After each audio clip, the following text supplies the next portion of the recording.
হজ কত প্রকার এবং কোন প্রকার হজ সবচেয়ে উত্তম?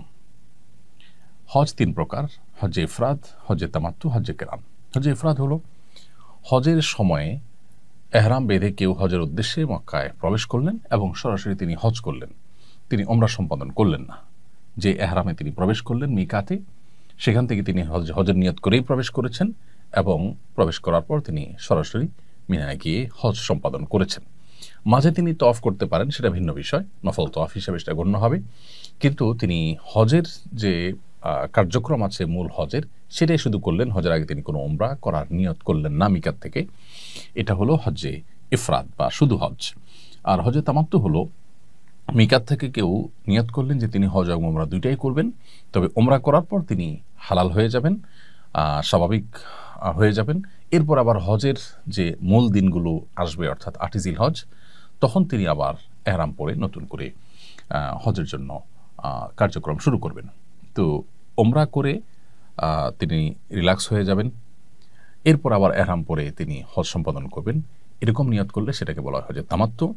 আর যদি কেউ মিকাত থেকে কেউ ওমরা এবং হজ দুইটাই করবেন একসাথে, অর্থাৎ একই এহরামে থেকে তিনি ওমরা সম্পাদন করার পর ওই পোশাকে ওই এহরামের নিয়তে থেকেই হজ সম্পাদন করবেন, এটাকে বলা হয় হজে কেরান।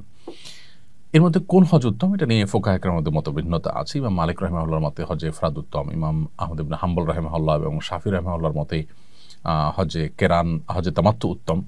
আর হানাফি মাযহাবের উলামায়ে কেরামের মতে হজে কেরান উত্তম। নবী করিম সাল্লাল্লাহু আলাইহি ওয়াসাল্লাম হজে কেরান করেছেন। তিনি যেহেতু হজে কেরান সম্পাদন করেছেন এবং হজে কেরান করতে একটু কষ্টও হয়, কারণ ওমরা সম্পাদন করার পর ওই এহরামেই আবার হজের জন্য অপেক্ষা করতে হয়, এহরামের নিষিদ্ধ বিষয়গুলোকে মেনটেন করে চলতে হয় এই সময়টার মধ্যেই, এটা একটু কষ্টের। তো ওলামায়ে আহনাফ বলেন যে এটা উত্তম, তাছাড়া নবী সাল্লাল্লাহু আলাইহি ওয়াসাল্লাম এটি করেছেন। কিন্তু অন্যান্য ওলামায়ে কেরাম যারা হজে তামাত্তু উত্তম বলেন, তাদের যুক্তি হলো নবী করিম সাল্লাল্লাহু আলাইহি ওয়াসাল্লাম হজে কেরান করলেও তিনি সাহাবীদেরকে বলেছেন যে আমি আমার সাথে হাদি, অর্থাৎ হজ করার পর যে দমে শুকর বা কোরবানি করতে হয়, সেটি নিয়ে এসেছি, যার কারণে আমাকে কেরান করতে হচ্ছে, না হলে আমি তামাত্তু করতাম। এরকম তার আকাঙ্ক্ষা তিনি ব্যক্ত করেছেন মর্মে বিভিন্ন বর্ণায় পাওয়া যায়। সেজন্য তামাত্তুকে উত্তম বলেছেন অনেক উলামায়ে কেরাম। এখনকার বাস্তবতা হলো যে সারা বিশ্বের বেশিরভাগ হাজিরাই তামাত্তু হজ করেন, কারণ সেটা তুলনামূলকভাবে একটু ইজি। কেরান হজ খুবই স্বল্প সংখ্যক হাজিরা করেন। আমাদের দেশ থেকেও হানাফি মাযহাবের অনুসারেই উলামায়ে কেরাম এবং সাধারণ হজযাত্রীদের মধ্যেও কেরান হজ করার মানুষের সংখ্যা খুবই কম।